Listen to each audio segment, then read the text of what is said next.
बोल सियावर रामचंद्र भगवान की जय। गुरु गिगेव श्याम जी बापुनी जय।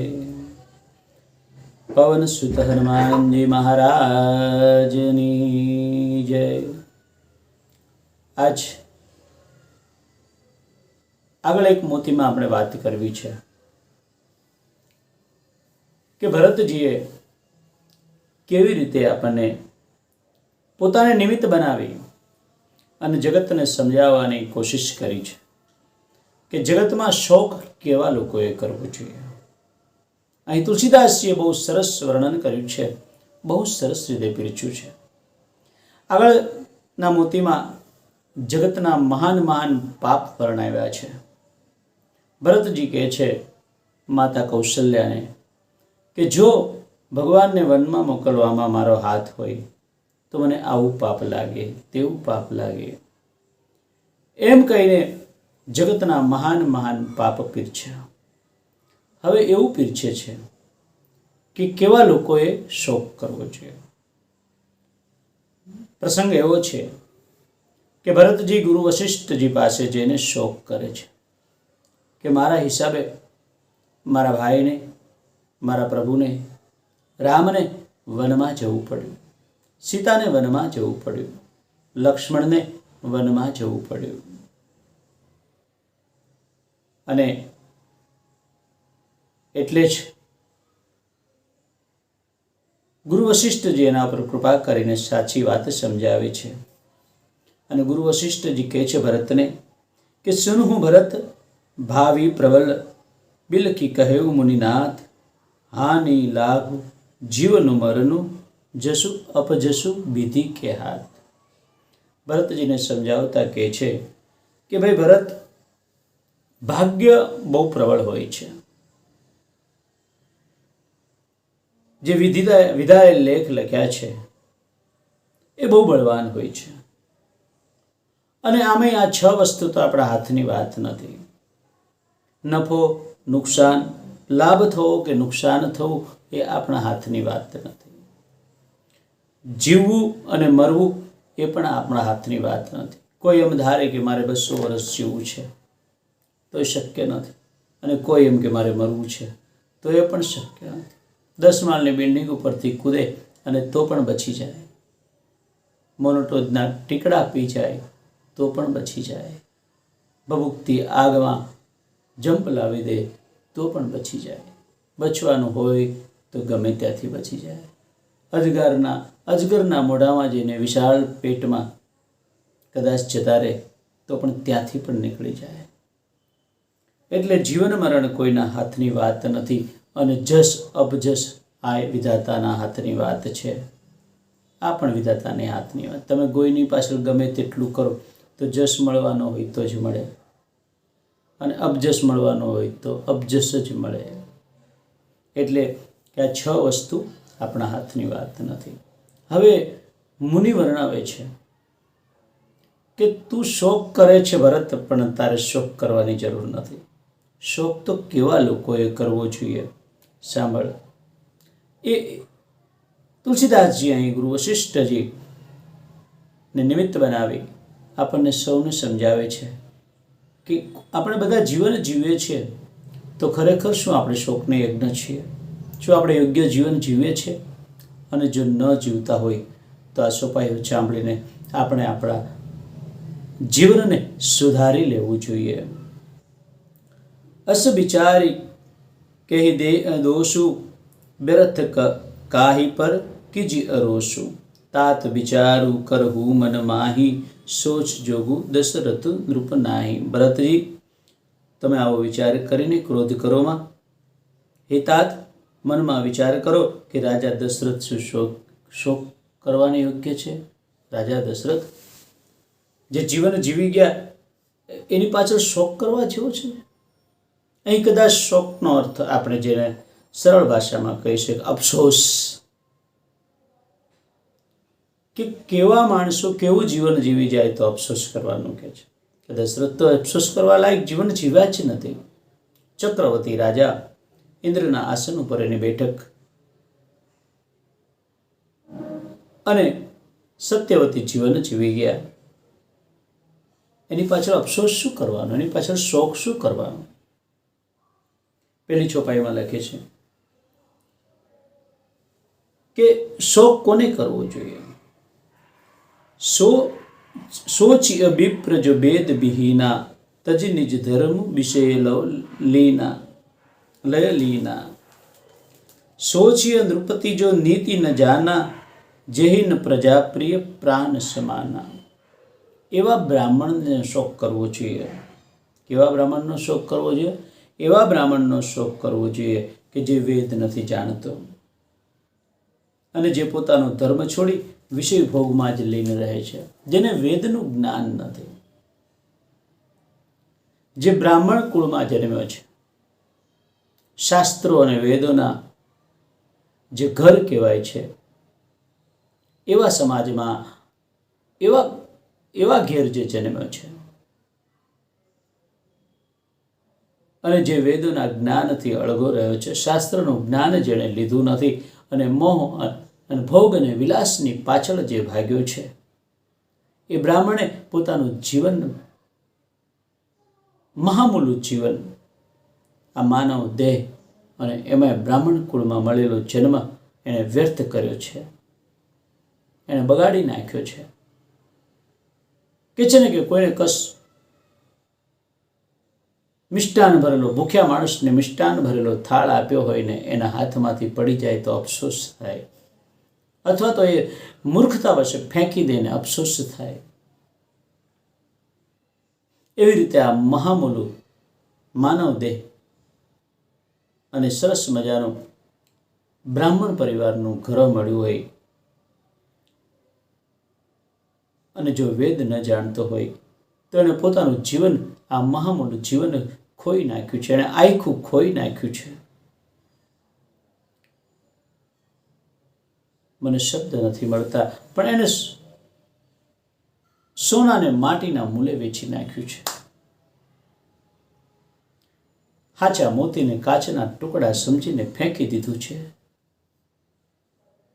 આવા બ્રાહ્મણનો શોક કરવો જોઈએ.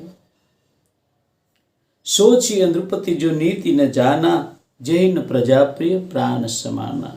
એવા રાજાનો શોક કરવો જોઈએ જે નીતિ નથી જાણતો અને જેને પ્રજા પ્રાણો સમાન પ્રિય નથી, જેને પ્રજાની સેવા કરવા મળી છે, નીતિ પ્રમાણે ચાલીને પોતાનું ધર્મ,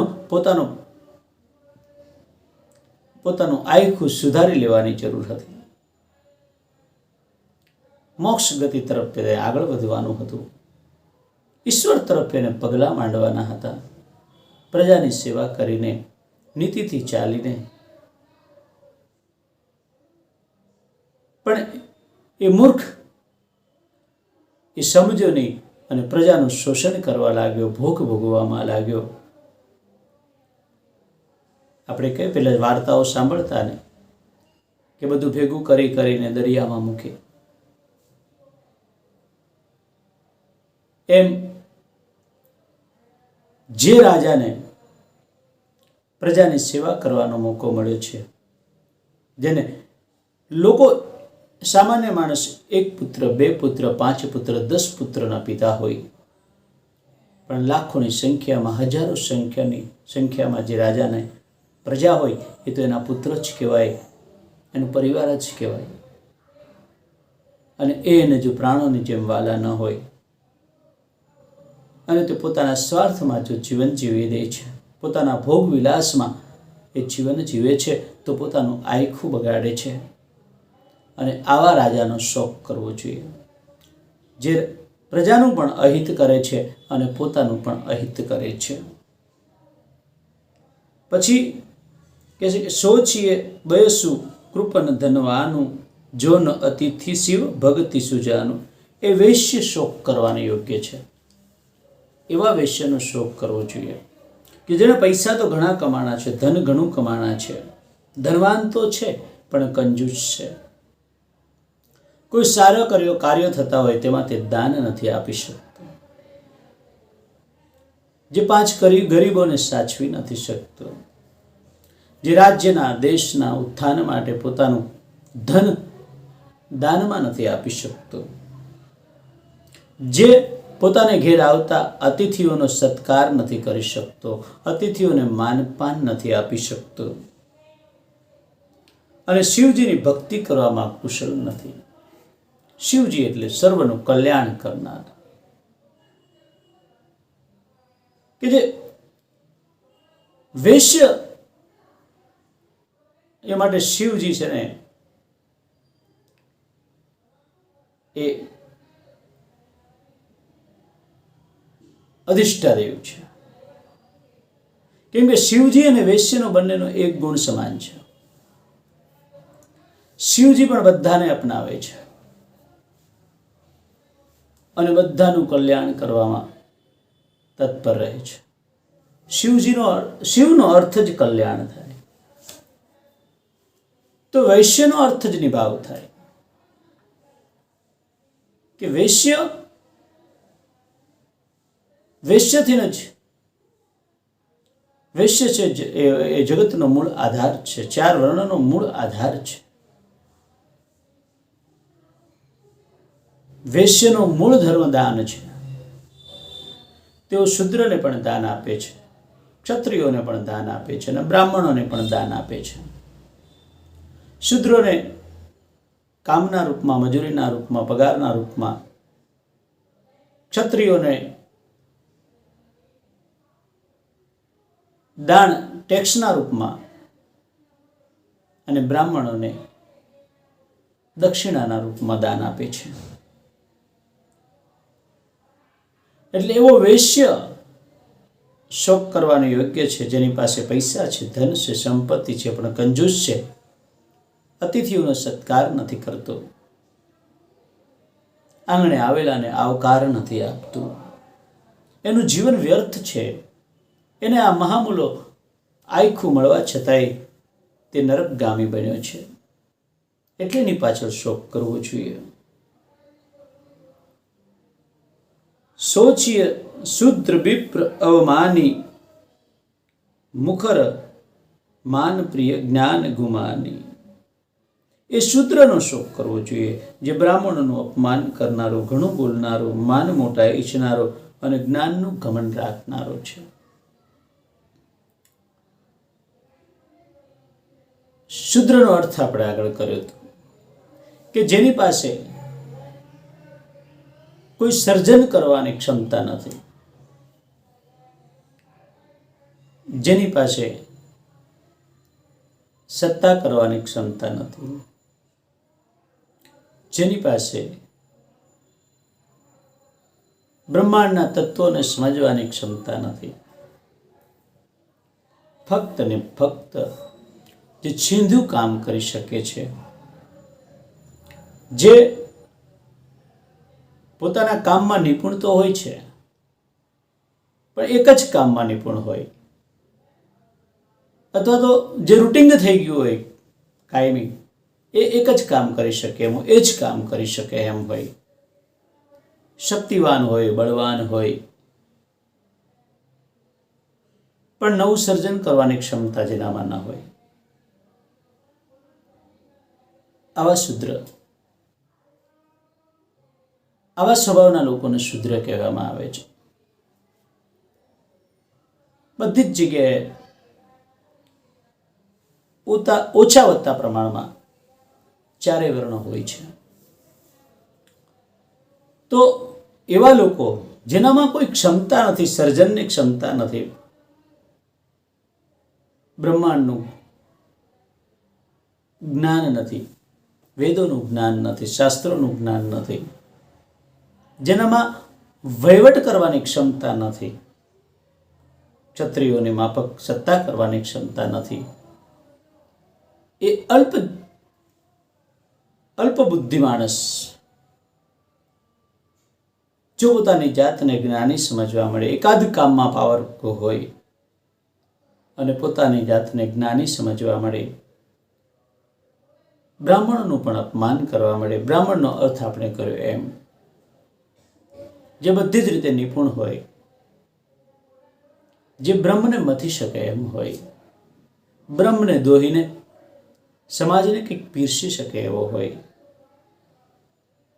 એવા શૂદ્રને નો શોક કરવો જોઈએ કે તેણે સેવા છોડીને લોકોની પંચાયતમાં પોતાનું આયખું બગાડ્યું. તે પોતે સેવામાં નિપુણ હતો, પણ સેવા ન કરી અને ન કરવાની કરી અને પોતાનું આયખું બગાડે, એ શોક કરવા નહીં યોગ્ય છે. એટલે જ આપણે ઘણી વખત સત્સંગમાં કહ્યું છે કે 10મા ધોરણમાં કે 12મા ધોરણમાં માણસ છોકરો આવે એટલે એને આંખો વીછીને બેસી જવું જોઈએ. પોતાની જાતને માપવી જોઈએ કે પોતાની અંદર શ્રેષ્ઠ ગુણો કયા છે. જોકે મા બાપને પણ અંદાજો હોય કે મારા દીકરામાં શ્રેષ્ઠ ગુણો કયા છે. એ શ્રેષ્ઠ ગુણોને વિકસાવીને જે ગુણો શ્રેષ્ઠ હોય એ પ્રમાણે આગળ વધી જવું જોઈએ. કેમ કે જન્મજાત ગુણો ઘણા બધા આવેલા હોય, જન્મજાત ગુણો અંદર પડેલા હોય, એની ઉપર જો આગળ વધવામાં આવે તો ફક્ત એને દિશા બતાવવાથી આગળ નીકળી જવાય છે. પછી સોચીએ પુનિપતિ બંચક નારી કુટિલ કલહ પ્રિય ઈચ્છાચારી. વળે એ સ્ત્રીનો શોક કરવો જોઈએ જે પતિને છળનારી છે,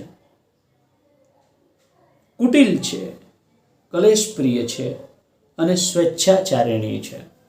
બધા શબ્દો પર ધ્યાન આપવા જેવું છે કે એવી સ્ત્રીનો શોક કરવો જોઈએ. એ સ્ત્રી પોતાનું આયખું બગાડે છે, પોતાનો જન્મ બગાડે છે, આ મહામૂલો દેહ મળ્યો છે એને વ્યર્થ બગાડે છે. કે જે સ્ત્રી પતિને છળે છે, પતિને ઉલ્લુ બનાવે છે, આપણી દેશી ભાષામાં પતિને છેતરે છે, કુટિલ છે, કાળા કામની કરનારી છે, કલેશ પ્રિય છે, જેને કંકાસ ગમે છે, હાલતા ને ચાલતા કંકાસ કર્યા કરે છે, ઝઘડા કર્યા કરે છે, માથાકૂટ કર્યા કરે છે, કલેશ પ્રિય છે અને સ્વેચ્છાચારિણી છે, જે પોતાની ઈચ્છા પ્રમાણે કરે છે, જે કરવા યોગ્ય છે એ નથી કરતી અને જે મન ફાવે, મને મજા આવે એમ કરે છે એને સ્વેચ્છાચારિણી કહે છે. જે ફરજમાં છે એ નથી કરતી, જે કરવા જેવું છે એ નથી કરતી, જે પતિ કહે છે એ નથી કરતી, પણ એને જે મને ઈચ્છા થાય, મન ફાવે એમ કરે છે. એવી સ્ત્રીનો શોક કરવો જોઈએ, કેમ કે એવી સ્ત્રીએ પોતાનું આયખું બગાડ્યું છે. વગર કલેશે શ્રેષ્ઠ ગતિને પ્રાપ્ત થતી હોય છે સ્ત્રીને, પણ જ્યારે તે આવા અવગુણો ધરાવે છે ત્યારે તે પોતાનું આયખું ખોઈ બેચે છે. એટલે એવી સ્ત્રીનો શોક કરવો જોઈએ. એ બ્રહ્મચારીનો શોક કરવો જોઈએ જે પોતાના બ્રહ્મચર્ય વ્રતને છોડી દે છે અને ગુરુની આજ્ઞા પ્રમાણે નથી ચાલતો. પોતે બ્રહ્મચારી તો બન્યો છે, દીક્ષા તો લીધી છે, પણ પોતાનું વ્રત છોડી દે છે, બ્રહ્મને અનુસરવાનું છોડી દે છે, બ્રહ્મચર્ય છોડી દે છે અને મન ફાવે ભોગ વિલાસ પાછળ ભાગે છે. પોતાની ગુરુ જે આજ્ઞા આપે છે એ પ્રમાણે નથી ચાલતો અને પોતાની પ્રમાણે ચાલવા મળે છે. એવો બ્રહ્મચારી છે, શોકને યોગ્ય છે. એનો શોક કરવો જોઈએ કે આવું મહામૂલું જીવન અને ગુરુ મળ્યા પણ એને ભોગવી ન શક્યો, એનો જીવતર તારી ન શક્યો, એટલે એનો શોક કરવો જોઈએ.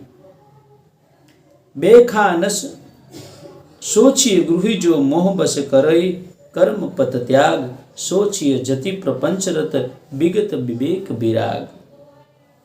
એ ગૃહસ્થનો શોક કરવો જોઈએ જે ઘર લઈને બેઠા છે, સંસાર લઈને બેઠા છે. એવા ગૃહસ્થનો ક્યારે શોક કરવો જોઈએ જે મોહવશ કર્મ માર્ગનો ત્યાગ કરે છે, કે ગૃહસ્થ તો છે પણ પોતાના કર્મો છોડી દે છે, એવા ગૃહસ્થનો ત્યાગ કરવો છે. એ સંન્યાસીનો શોક કરવો જોઈએ જે દુનિયાના પ્રપંચમાં ફસાયેલો છે. પોતે તો સંન્યાસ લીધો છે પણ તેને બધા જ ભોગ ગમે છે, એને સત્તા ભોગવવી છે, એને ભોગ ભોગવવા છે. એ આ દુનિયાના પ્રપંચમાં જે ફસાઈ ગયો છે એનો શોક કરવો જોઈએ. અને જ્ઞાન વૈરાગ રહિત થઈ ગયો છે, જેને કોઈ જ્ઞાન નથી રહ્યું, વૈરાગ નથી રહ્યો, બધામાં રાગી થઈ ગયો છે, આવા સંન્યાસીનો શોક કરવો જોઈએ. એમના જીવન અફસોસ સમાન છે. એવા જાય પછી એનો અફસોસ થાય. બે ખાનસ સોઈ સેવે જોગું, તપુ બિહાઈ જઈ ભાવઈ ભોગું. વનપ્રસ્થી એ જ શોક કરવાની યોગ્ય છે જેને તપસ્યા છોડીને ભોગ ગમે છે. જે વાનપ્રસ્થી છે, જેને બધું જ છોડી દીધું છે, વનગમન કરી દીધું છે અને એને હવે ભોગ ગમવા મળ્યા છે, તો પછી એ શોકને પાત્ર છે, એનો અફસોસ કરવાની યોગ્ય છે. કેમ કે નથી રહ્યો ઘરનો કે નથી રહ્યો ઘાટનો. આપણે કહીએ ને કે બાવાના બે બગડે, એના બે બગડે છે. અને શોક એનો કરવો જોઈએ જે ચાડિયો છે, જે ચાડિયા માણસ છે, જે એકબીજાની નિંદા કરે છે, આઘી પાછી કરે છે, અહીંયાની અહીંયા કરે છે, એવા માણસનો શોક કરવો જોઈએ. કેમ કે અંતે એનું બહુ ખરાબ થાય છે, બહુ દુર્દશા થાય છે. અને જ્યારે જાય છે ત્યારે પણ લોકોની એટલી બધી નફરત લઈને જાય છે, એનો અફસોસ કરવો જોઈએ, એનો શોક કરવો જોઈએ. વિના કારણે ક્રોધ કરનારો તથા માતા પિતા ગુરુ અને ભાઈબંધુની સાથે વિરોધ રાખનારો છે, એનો શોક કરવો જોઈએ. કેમ કે ભાઈ વિના કારણે ક્રોધ કરે એ બધાથી અળગો થઈ જાય અને પોતાના જ જે પરમ હિત ચાહનારા માતા પિતા ગુરુ ભાઈ બંધુ બધા જો એનાથી વિરોધ મારે તો એનું હિત ક્યારે થાય? એટલે એનો શોક કરવો જોઈએ, એનો અફસોસ થાય. સબ વિધિ સોચીએ પર અપકારી, નિજ તનુ પોષક નિર્દય ભારી. સર્વ પ્રકારે શોક એનો કરવો જોઈએ કે જે સદાય બીજાનું અહિત વિચારે છે, બીજાનું અનિષ્ટ કરવાનું જ વિચારે છે, પોતાના શરીરનું પોષણ કરવામાં રચોપચો રહે છે અને ઘણો નિર્દય છે. અને એ તો દરેક પ્રકારે, અને આવા લોકો તો બધી રીતે શોક કરવાને યોગ્ય છે. છળ પ્રપંચ છોડીને જે હરિનો ભક્ત નથી બનતો, જેને ભગવાનને ભજવા જેવા છે, ભગવાનના ચરિત્રમાંથી કંઈક શીખવા જેવું છે, કંઈક કરવા જેવું છે, એમના જીવનમાંથી લઈને જીવન જીવવા જેવું છે, એ નથી ભજતો અને પોતામાં જ રચ્યો પચ્યો રહે છે, જે નિર્દય છે, એવા માણસો ચારેય બાજુથી શોક કરવા યોગ્ય છે, અફસોસને પાત્ર છે. એટલે આમ ગુરુ વશિષ્ઠજીએ ભરતજીને માધ્યમ બનાવીને આપણે સૌને સમજાવ્યું છે કે કેવું જીવન આપણે જીવવું જોઈએ કે પાછળથી લોકોને કે આપણને અફસોસ ન થાય, કોઈને શોક ન કરવો પડે. અને હવે પછી આપણે આગળ વધીશું એક નવા મોતી સાથે કે ગુરુ પિતુ માતુ સ્વામી હિતબાની, સુનિ મન મુદિત કરી એ બલિ જાની. ઉચ્ચિત કી અનુચિત કિએ વિચારું, ધર્મ જાય સિર પાતક બારું. તો એ મળીશું નવા મોતી સાથે. જય સિયારામ, જય ગુરુ શ્યામજી બાપુ, જય સંત તુલસીદાસજી મહારાજ.